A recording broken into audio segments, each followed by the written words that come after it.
Hi, I'm Wendy and I'm Sunflower Publishing. For those of you that don't know me, hello, benvenuti, welcome.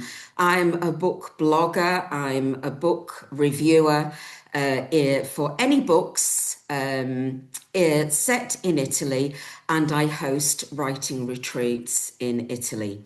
Why do I do that? Because I have two passions, well, apart from my husband, two passions in life, Italy and books. And doing this as a hobby was an absolutely amazing way to combine my passions. So Italy and books.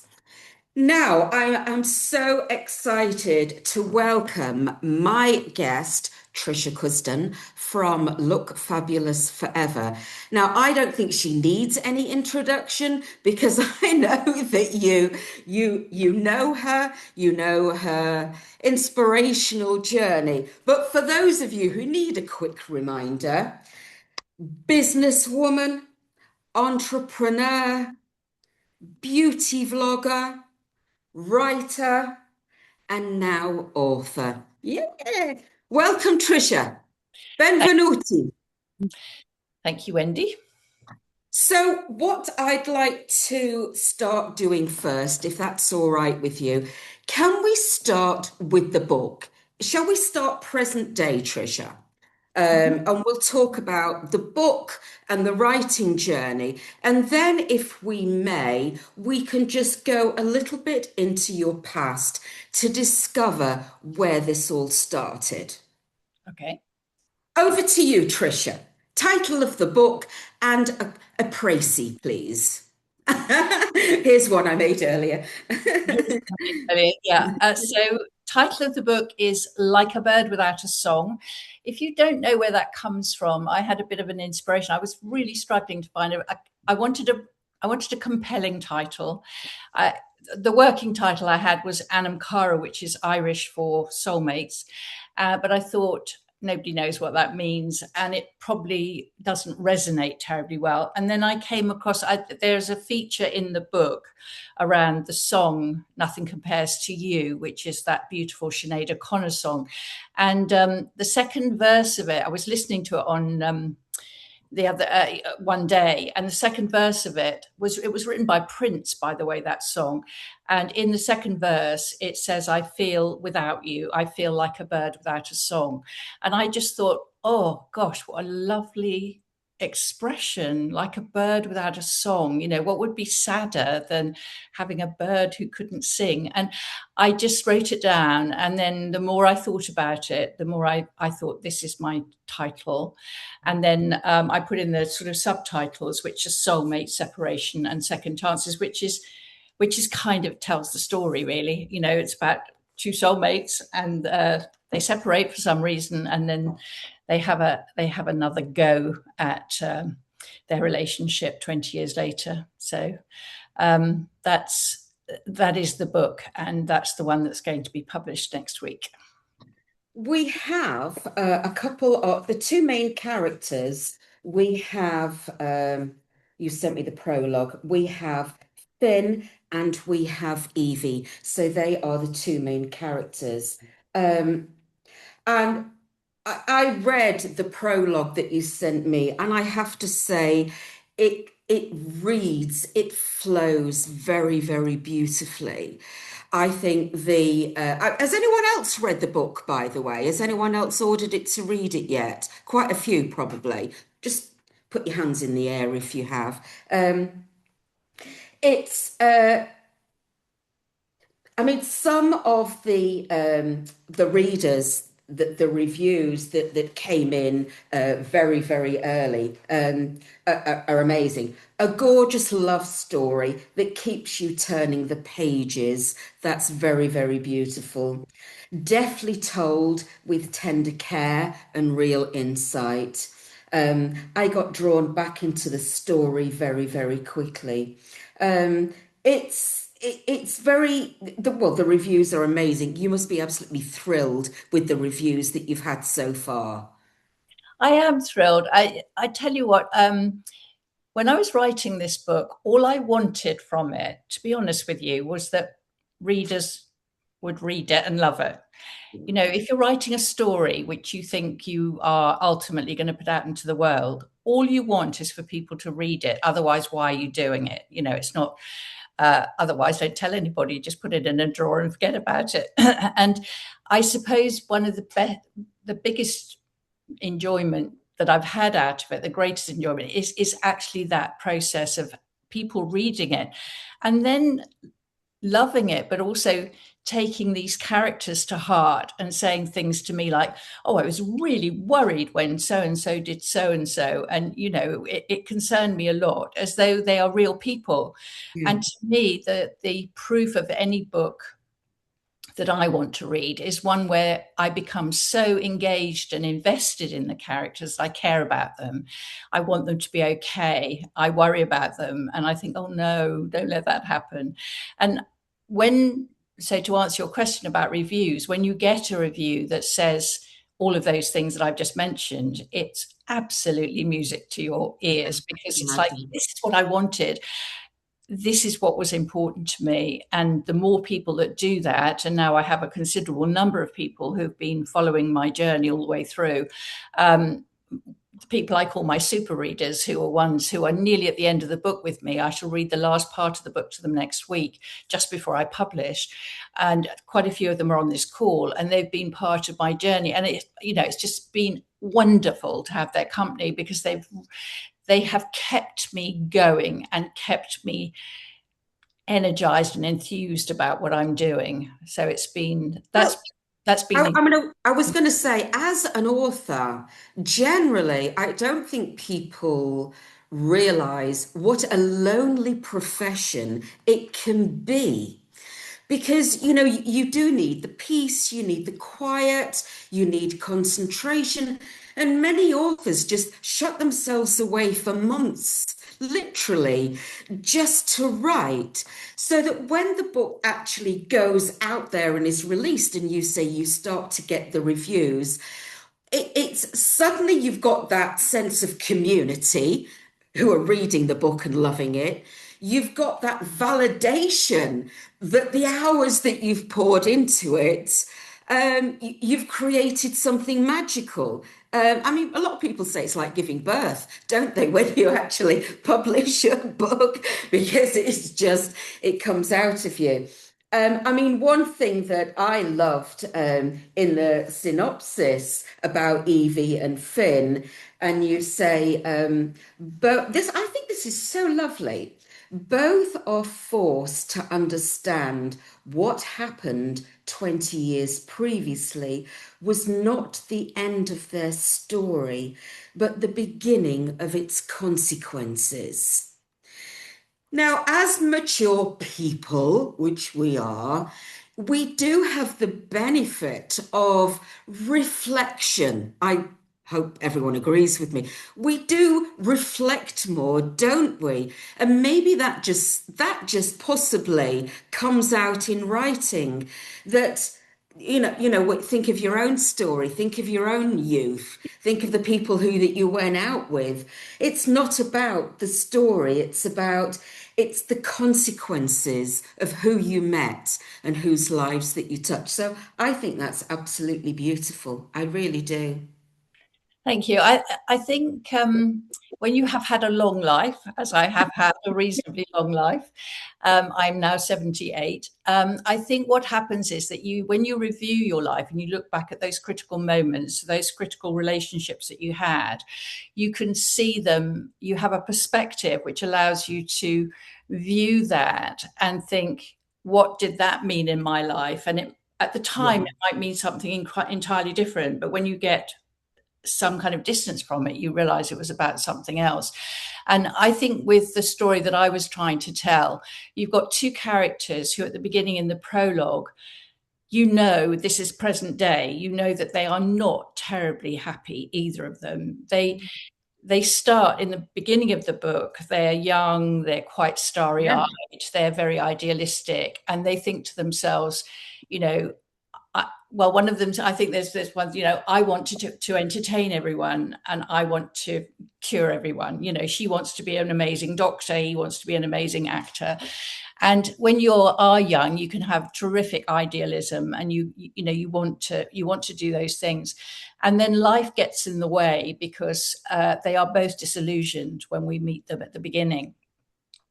And I suppose in the second part of the book, which I really enjoyed writing a lot, the second part, it kind of wrote itself in lots of ways because it kept suggesting, kept being suggested to me.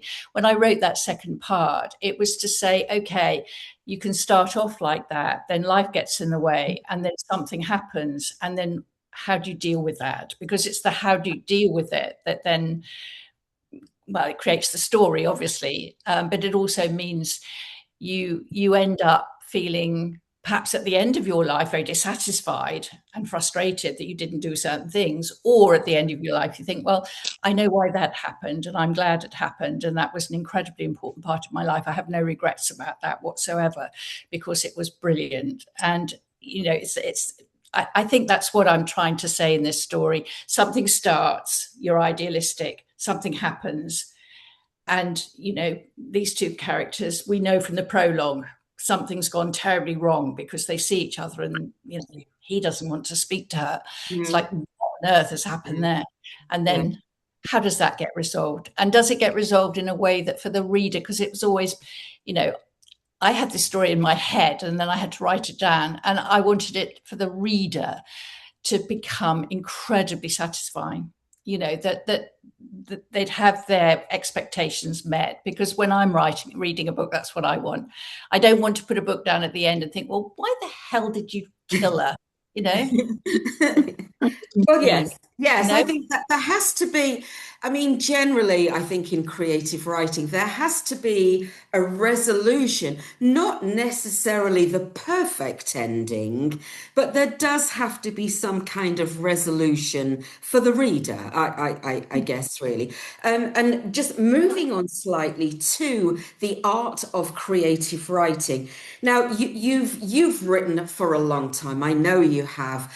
So obviously the interest was always there. But, a vlog, a blog, a journal, a diary, writing a story, writing a piece of romantic fiction with the beginning and the middle and the end, that's a whole different ball game.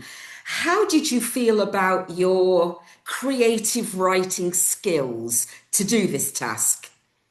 Well, the thing is, you don't know what you don't know, do you? No, no, you don't. No. You do something. And I have read thousands of books in my life. I mean, I must have done. I have read every day of my life, since I was about 6 or 7, without fail. And I think when you've read hundreds and, possibly, for definitely thousands of books, I think what you learn from that process is a huge amount.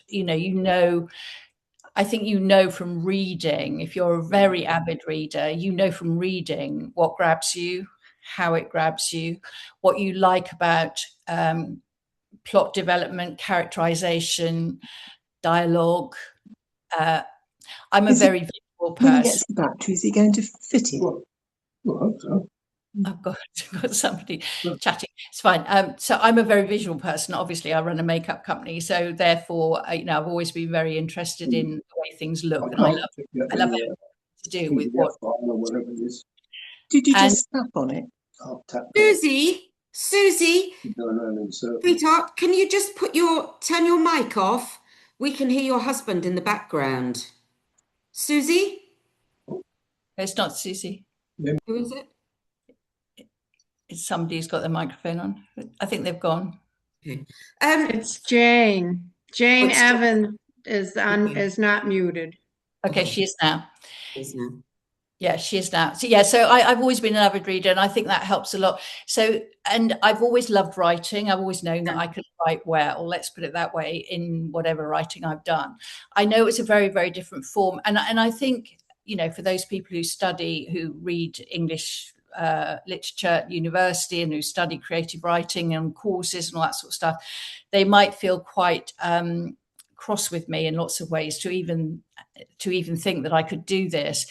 And when I started it, because I've had this idea running around in my head for such a long time, I can't tell you. These characters were there and they were kind of forming, and I'd have ideas about scenes and all that sort of stuff. I could see it. I could see so much of it so vividly. And I just one day started writing it all down with no great intentions that anybody else would see it. In fact, it was an absolute secret that I kept for a long time. And then so in terms of the process, but I did have some development with this, Wendy, and I think this is really, really important to say. What I did was I wrote it. In fact, what I wrote was the first half of the story, the love story, the thing that goes back 20 years. It started in 2005. And I got to 82,000 words quite quickly. And then I thought it was all right, but I didn't know. So the only person I shared it with at that stage was my Irish friend, Siobhan. So there's a lot of Irish stuff in it. And I wanted her to correct the language, the rhythm of the everything really to do with Ireland. She'd give me pointers about places and things like that. Anyway, I got hold of Faber Academy. I saw Faber Academy advertised somewhere, and I emailed them and said, what do you offer in terms of services and stuff? And they said, we will read your manuscript and give you feedback about it. A professional will give you feedback. And I just thought that's brilliant. It was 500 quid. And I thought that was a bargain. It's worth it to get that feedback. It's the sense of validation. But you're absolutely spot on, Tricia, I think, with anyone can write a book if they are an avid reader. I think that's really, we see so many people come on the writing retreat. Some have creative writing degrees, and other people have that sort of imposter syndrome. I don't have a degree in creative writing. I just read a lot. And we say, that's all you need. That's all you need. It really is. Because you have the imagination. I mean, you did have a head start, to be fair, because you'd done so much writing with your blogs. And where's my, just to prove, I'm faithful to your brand. I have my own copy of your first book. So I guess, you were a little ahead of the game. I know what you mean about being a new writer, but I think the writing process, I think you had a little bit of a head start there with your writing. Would you agree? I did yes, I did, definitely, no question about it. But I also think I'm gonna bang the drum for being older again, which I'm a great believer in. As you get older, that just having a go, it's like, what have I got to lose? I literally have nothing to lose, nothing, absolutely. Zero. No. This is just my time. This is my energy, and it's nothing else.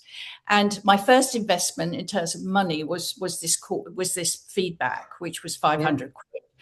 And what happened with that was, I've written a blog this week about it. It's called How a Timely Word Can Make All the Difference.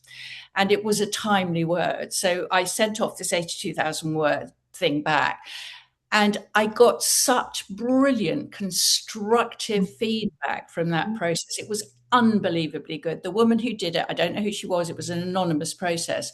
She basically wrote 11 pages, and she started off by saying two really important things right at the beginning. First of all, she said, well done for doing something that only a very small percentage of people ever get around to doing.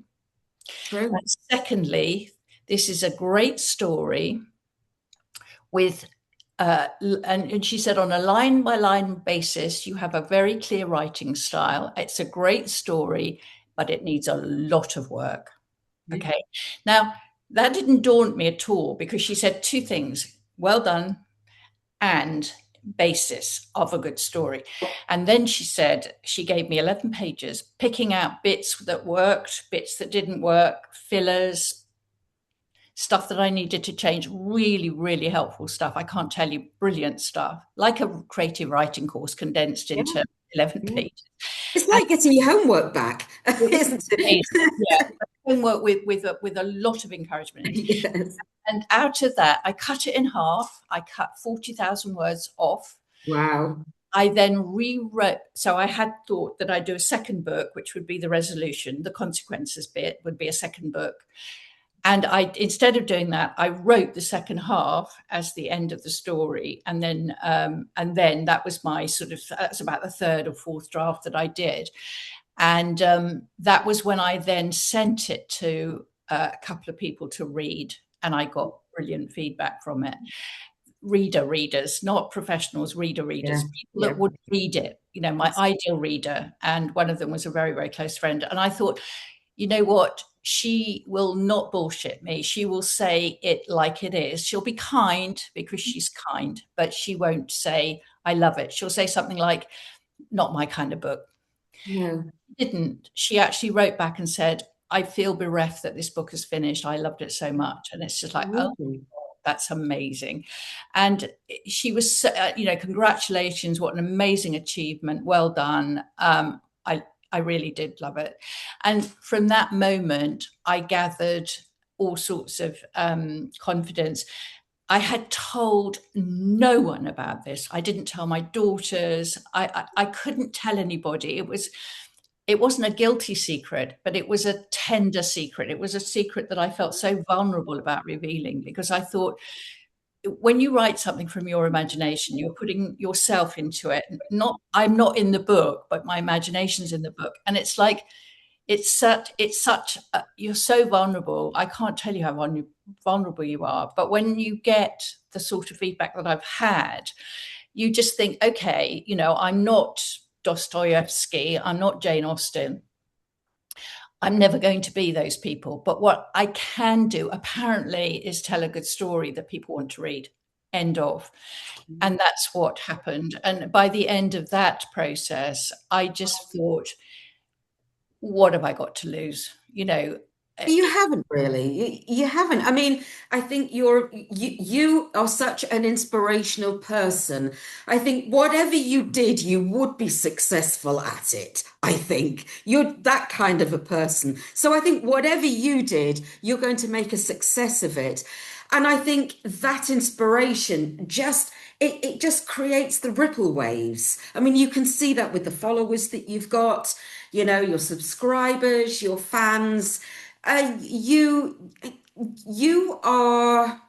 you're just a great person. For anything is possible. It doesn't really matter how old you are. Anything is possible. And you're proving this now, because yet again, you're reinventing yourself as an author. I mean, what is next, Tricia? What is next? Another book. Well, I'm writing the second book now. Yes. I'm halfway through. Yeah, I mean, look, I think I just feel like in life, if you're under the right circumstances, and you are supported well enough to have a go at something, you never know what's possible. No, You you just don't. No, you possible. don't. And with this, I think I didn't even have a long-held, secret desire to become an author. I really didn't, but I knew that I loved writing, and I just thought I'll have a go, and this has been the result. And I will say to you, Wendy, without question, the last 8-9 months of my life where I've been involved with this and down in the weeds of it have been the most enjoyable of my life. And that sounds so stupid, that, like hyperbolic to say. That's like, oh, she can't mean that. But there is something so joyous about the process of writing, which I don't find particularly difficult. And also that I record myself all the time on my phone, on WhatsApp. So I read it out, record it as a voice note, and then I listen to it in the bath when I've written something.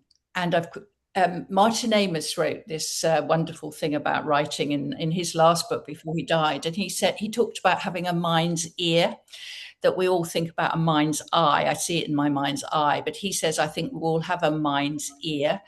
And when you can hear something and it makes sense and it actually is pleasurable to listen to, then it works. And so that's how I'm doing it with the second book. I'm constantly recording it and listening to it. And it helps me enormously to hear the dialogue and to hear whether it works. And that process in itself has been joyous, absolutely joyous. And then all the reactions that I've had to it. And it's like literally what's not to like. I mean, there is nothing about this that is not to like, because there's nothing riding on it. I didn't do it for money. I didn't. You sent me a little questionnaire Yes, beforehand. I did, and I'll put that out to everybody else. One of the questions that I always ask my people the authors I interview, I always say to them, "What does fame look like for you? Is it, is it the money? Is it the literary success? What does it mean to you?" So you can answer that. You obviously gave that some thought. I laughed. I laughed when I saw that question. Like, I don't think there are very, very, very few authors in the world who make money out of Well, writing. very few say the money, to be honest with you. Very Like few say the money. Yeah. And I've been doing some digging and research into average numbers of books sold. Publishing traditionally, hybrid publishing, and self-publishing, which is what I've done. Self-publishing, the average is 300 books. I mean, it's infinitesimal. I know. And of course, you don't make, in fact, you make a loss, a big loss on if you only sell 300 books. There's no way I did this to make money. I did it for you. pleasure for me. Absolutely. And then the possibility that if it went out there into the world and it actually gathered I gave some people pleasure and enjoyment. That's what I did it for. Certainly not for fame. I mean, I wrote this book. Part of this book is about a very famous person, an Irish actor who's 40. And he, in the second part of the book, suffers quite seriously from, those parts of fame that are really unpleasant, prurience, into people sticking their nose into your business, social media, nasty comments, all of that horrible stuff that people have to go through these days on social media. And I wrote that because I wanted to say in that part of the story that his disillusionment comes from the fact that, if you're doing well, people love you, and if you do badly, then you get brickbats and you get things thrown at you, and it's horrible. So I certainly didn't do it for that, and I don't think this book is going to make me famous. It certainly isn't going to make me lots of money. But the point is that, why did I do it? I did it because I wanted to, because I enjoyed doing it, and also because at the end of it, I was getting enough positive feedback from people to think, okay, that's what I need. I think what fascinates me is the writing journey, because no successful author starts at the top. They just don't. There's always a journey that they start from. And it's lovely to speak to authors like Tricia. What is the writing journey? Where did it start? And it might be quite nice at this moment just to go back to, I know that when you were a teacher, one of the things that you really focused on with your kids was getting them to read. And I know that when you lived in Suffolk, when you were young, you wrote journals, you wrote books. It's always been part of your life, the reading and the writing. And so that journey started a long time ago. Really. And it's now through all the experience that you've had, and you've had a wealth of experience, that we've got to the point that we have. Just going back to the books that you read as a child, what would you say is your favourite childhood book? Well, obviously there were lots of Enid Blytons in my day. Everyone says this, Jeannie Blyton. Yes. Blyton was a brilliant writer for children. I know. Books, so I do remember those. But my seminal book, the one that sticks, was a coming of age book, really, and I often mention it because actually I still read it. I still think it's the most incredibly written book, and that's 1984 by George Orwell. And I read Animal Farm, I think, for O level. and then read by choice 1984. I was quite cross last week because I was listening to a new podcast, which, if any of you are interested in books, it is potentially going to be a really interesting podcast. It's Dominic Sandbrook of The Rest is History. I love The Rest is History. And he and Tabitha Syrett, I think she's I'm not sure what she is, an editor or something. She's young, like 30 odd. Yeah, I think of that as young. And they discuss books every week. They've just started, so it's they're on the third book. So the first book they discussed was Wuthering Heights, very relevant to the film. Second book, Kazuo Ishiguro's Never Let Me Go, which is a film that I run a book club. We've had in our book club, we watched the film with Keira Knightley and Andrew Garfield. And the third book they've discussed is 1984. And I was quite cross because Tabitha Syrett said, I didn't enjoy this book. I thought it was a man's book. It's not a girl's, it's a boy's book. And it's like, no, it's not. I read it when I was 16, and I can remember reading it and being absolutely rocked to my core, because it was about when you're governed in a way that makes you terrified and frightened, it's horrible. And it's about so much, that book. There is a love story in it. It's not particularly well told in terms of the love element, but you know, they're not really allowed to have love in it because that's the point. But you know, the Ministry of Love is actually about hate. The Ministry it's very relevant today. I mean, it's like very relevant. I could endlessly give you chapter and verse about what is happening today that relates to that. And he wrote it in 1948. He wrote it post-war, and it does reflect. I mean, you know, I was a child in the 1950s, and it very definitely reflects that post-war period when there was rationing and there was, you know, life wasn't particularly comfortable a lot of the time. And I just think that I think that was the first time I had ever read a book that I all the way through thinking, this is incredible. Every word of this matters and is relevant. I've since read it maybe 8, 9 times. I read it, you know, I often reread it just because I want to.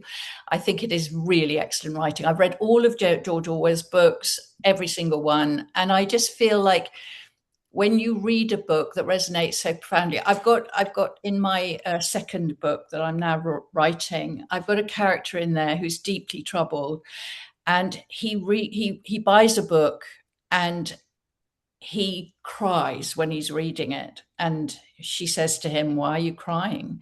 Why read a book when it's making you so sad?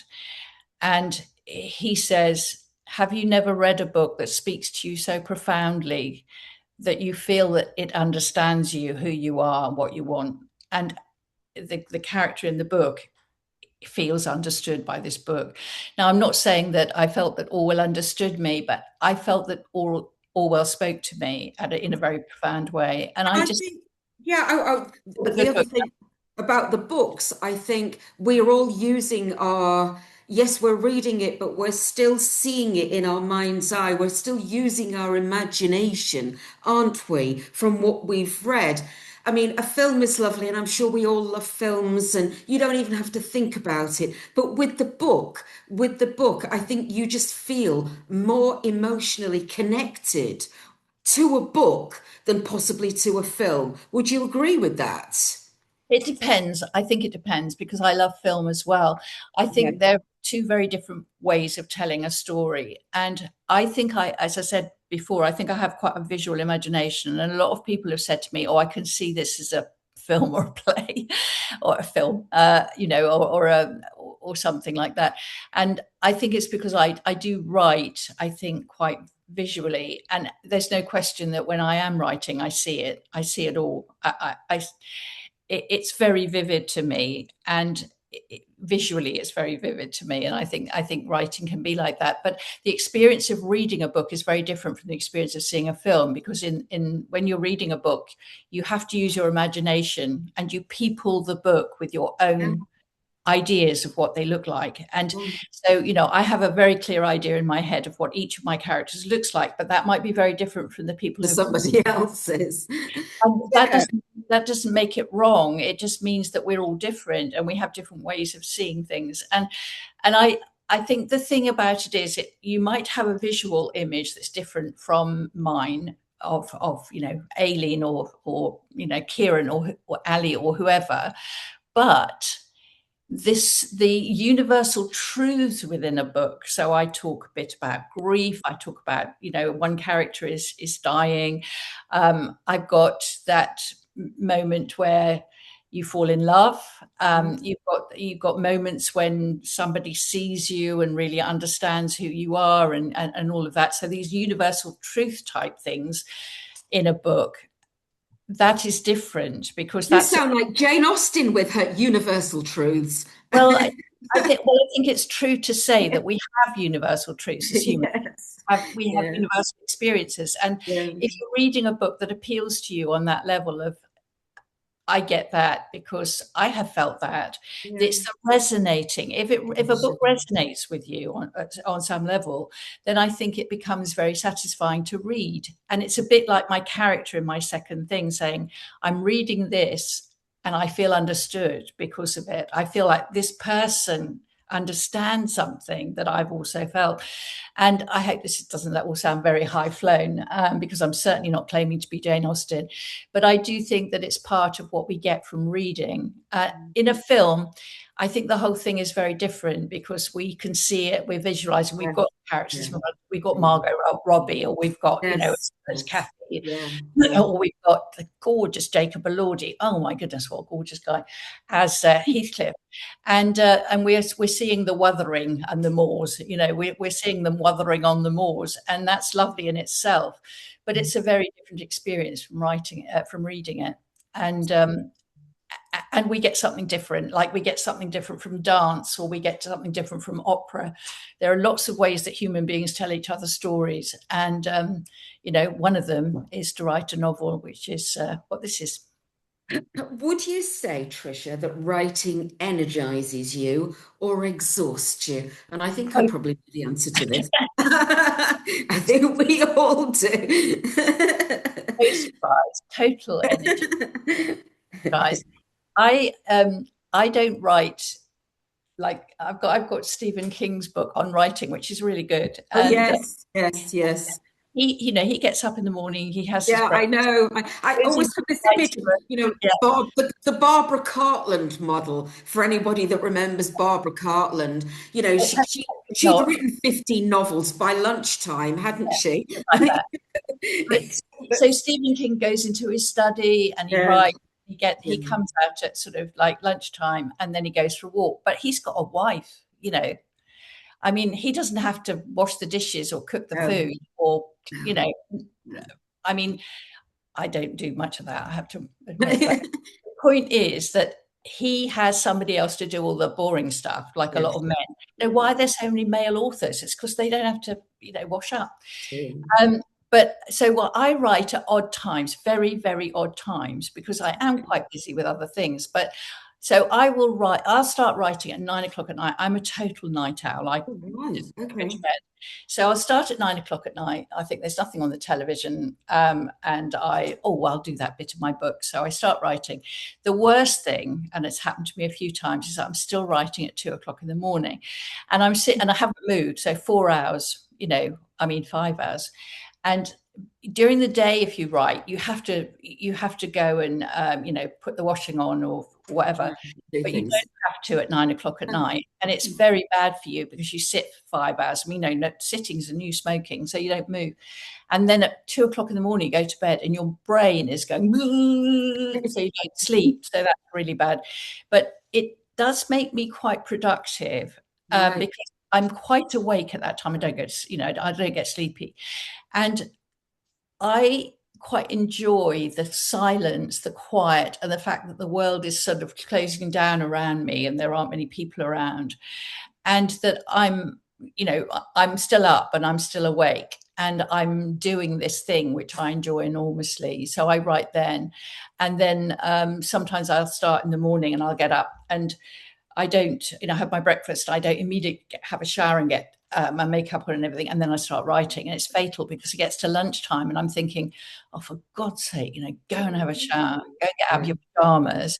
Very irregular the way that I write, but it seems to work for me because, like I said, I'm not a writer. You called me an author recently, a while ago, and I just think that is so not a label that I have yet embraced. It may be sometime, but I still see myself as somebody who writes as opposed to an author. That feels like very far beyond what I am.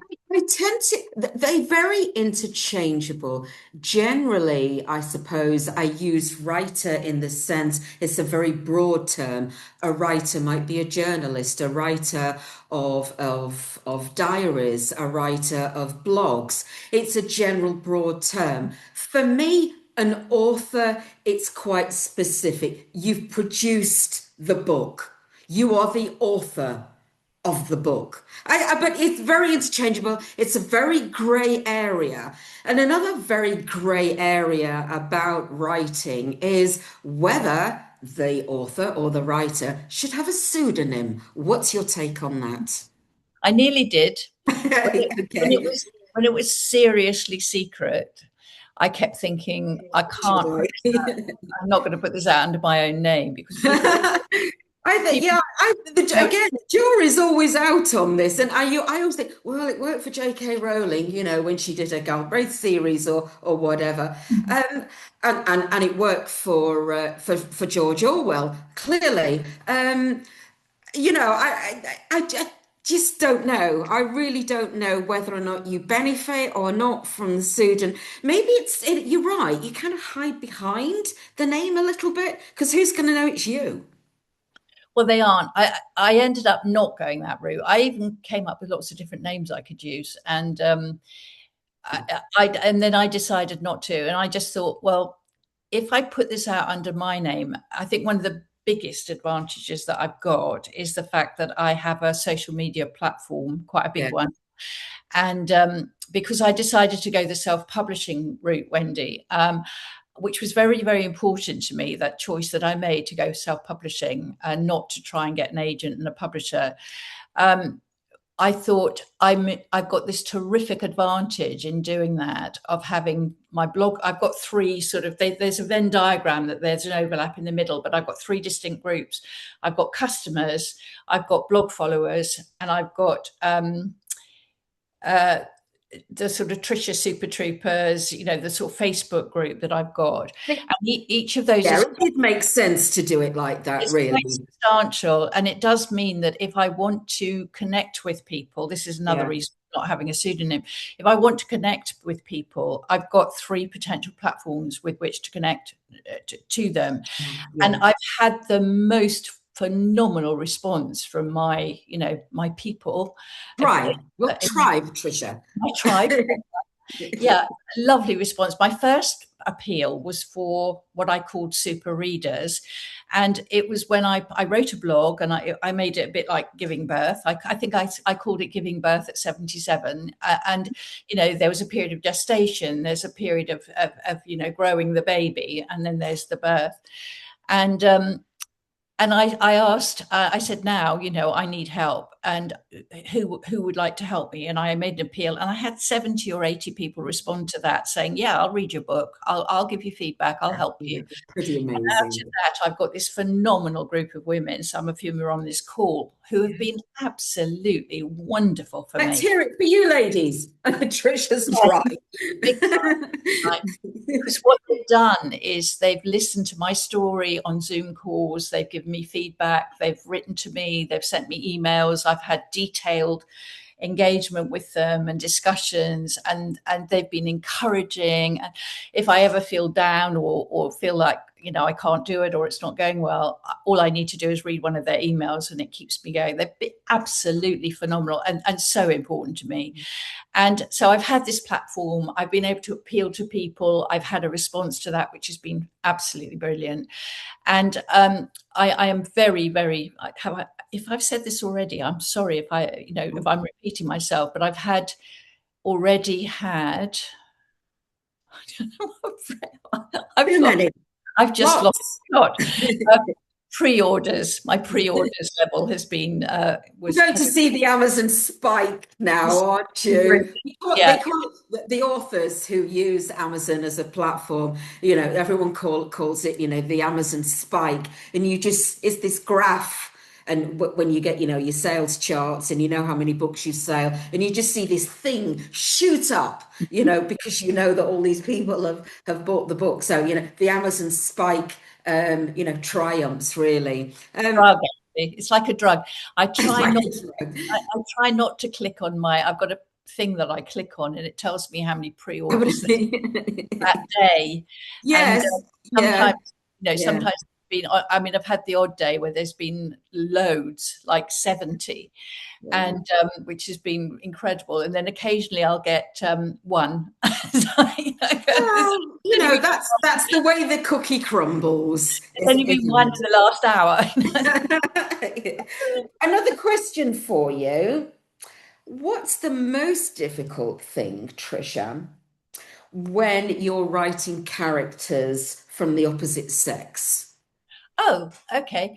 Well, do you know Difficult? what? I saw that question that you sent me, and I thought, And you thought, what the heck does she want to know that for? it's a really interesting question, because I have got some, quite a lot of male characters in this, but I never really thought about it. I think when you're writing a work of fiction, you are using your imagination. Yeah. And part of using your imagination is about being able to put yourself into that person's shoes and thinking, how would they respond? What would they say? Now, I'm just going to illustrate that with one character who's called Kieran in the book, Kieran O'Brien. And he is the father of my gorgeous, beautiful, would-be actor, Finn. And I wrote him to be a problem for Finn, in the sense that so I thought of Kieran and I thought, okay, who is he? So he's an older man, he's a builder, he's a man's man, he's a person who uses his hands. He has no understanding of poetry or plays or what you would call the sort of softer romantic side of things. He likes sport. He loves his son Ronan, who's a great sports person who plays Gaelic football, and he doesn't get Finn at all, because Finn is a bit of a dreamer. He loves Yeats, he loves poetry, he wants to be an actor more than anything else. And he does say in the very early parts of the book, he's upset that his parents don't get him. He says, my father thinks that I'm just wasting my time prancing around on a stage, pretending to be somebody else. And it's like, it hurts him that his father feels like that, because he wants to be understood by his father, but his father just can't understand him. And he says to Saoirse, and the character in the book, he says, I want to use words as the tools of my trade, not hammers, because his father wants him to join his building firm. And I then had to write Kieran's response to Finn when he sees him in Romeo and Juliet. And he's quite offhand, and he's not very generous in his praise.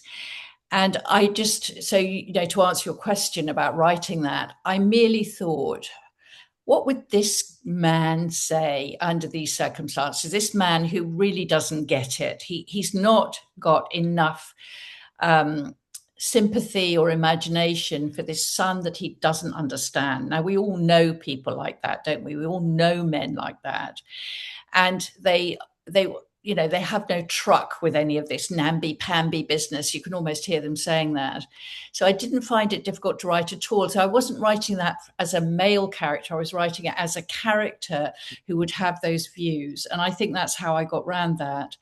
And then the other sort of strong male characters that I've got, Finn, obviously, and then I've got a lovely character who happens to be, who is actually gay, called Sean, both of whom I loved as people. In fact, my best friend who read the book early on for me, she came back and she said, oh, I just love Sean so much. I love Sean so much. And I love Sean too, because he's just the best kind of person that you could have in your life. And the same with Finn. And I think when you've got the characterization clear in your head, writing them becomes easy. And it's not about gender, it's just about who they are. Now, you know, males might see the world in one way. But absolutely. Well, I mean, as you're saying that, I have in my mind Billy Elliot's father, you know, the miner could not engage, understand why his son would want to dance. You know, it's just two sides of the world. And I just have that in mind, really, that he thinks his son should be a miner. Well, great answer to the question. Absolutely great. Can I also say to that, Wendy, I think there's an element there of homophobia. That this man's man thing, that's I had this in my head because I'd heard a terrible story quite recently about a boy in a family, and he'd been offered, he's a ballet dancer, and he'd a bit Billy Elliot, he'd been offered a place at that school in Richmond in Surrey, and his father had stopped him going. This is recently. And I said to the person who told me, that's just awful. Why would you do that? This boy is obviously very talented, and to be offered a place to become a ballet dancer in the best school in the country for that. And the friend said to me, he's terrified he's gay.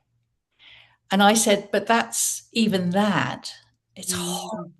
It's like you can't allow your child to be who they need to be. Absolutely. It might be gay, so what? Yeah. They want to be a ballet dancer. And I see that a little bit with Kieran and Finn, that there's an element there in certain class, cultures, male ways of seeing the world that is fearful that they've given birth to a child who's gay. And I've got a very strong gay character in my book who, you know, in the story, you know, it's quite sad because he tells his mother and she reacts extremely badly. His father doesn't. So it's like that. I hope that answers your question. I think that it's like seeing things from that perspective makes it easy to write. I think you can then write believable people because you, in your head, you've kind of gone into their world and you understand it from their perspective. Let's move on to the next book. This next book, I mean, obviously we don't want you to divulge any secrets or anything like that, but is this next book is it another standalone? Is that where do you see yourself going with this? A series or standalones? How is this going to play out in your mind, Trish? So next book is, I thought I'd write a series called the Anam Cara Chronicles. So Anam Cara is Irish for soul. Oh, you've frozen, Trish. Whoops. Trish? On the same characters, similar characters. Yep. Have I frozen? You keep talking. Oh yeah, you're back. Okay. My internet looks as though it's good. Okay, so Anam Cara Chronicles means soulmate, so all sort of stories to do with love. The second book is called Once I Had a Secret Love. Do you remember that song, Once I Had a Secret Love? Yes, I do. Who sang that? I know that song. An old song, isn't it? Even the Golden Daffodils, you know, all of that. So Once I Had a Secret Love. Kirby. Yeah. In my first book, I've got the Kenny family, who are Aileen, Gerald, mother and father, to Sean, my lovely gay character, and I've written their story. So Aileen is a very, very unhappy person in the first book. She's clearly an alcoholic. She's also she's not nice. She's nasty, and I just thought, why would she be like that? So I've given her a backstory, but I also wanted to tell Sean's story as well. And so I'm writing that. I'm loving writing it. It's just brilliant to write, and I'm enjoying it a lot. They've all got secrets. So Aileen has secret, and then Sean has secret, and then Gerald, the dad, has a secret. So Once I Had a Secret Love, they all have secret loves. And have you got a date for this, Trish? Have you got a... Yeah, I'm halfway through. Okay. I know how the rest of the story pans out, and then I mean, because I can publish it myself, I can publish it much more quickly because I'm not waiting on a publisher. And I'm hoping it will go out towards the end of the summer. I don't know. It just depends how many hours how long I, stay up till 2 o'clock in the morning and get it finished. But I'm loving writing it, and I'm really enjoying it. I've sent the first part of it, the first 34,000 words, to my editor, so that I can get a sort of running commentary on it, so that she can keep, so that she thinks I'm on the right tracks with it. I've got a brilliant editor, by the way. She helped me enormously with the first book, and I just feel like it's there. And then I've got a third story bubbling away. I keep thinking of things for that, which will probably center more on. I'm thinking actually more on Kieran and Ali and Pat and Kat and Pauline from the first book, possibly. And then I have another story which is completely different over here. So I'm thinking that will be the next set of books that I'll write. Wow. Wow. You've got a busy summer ahead of you.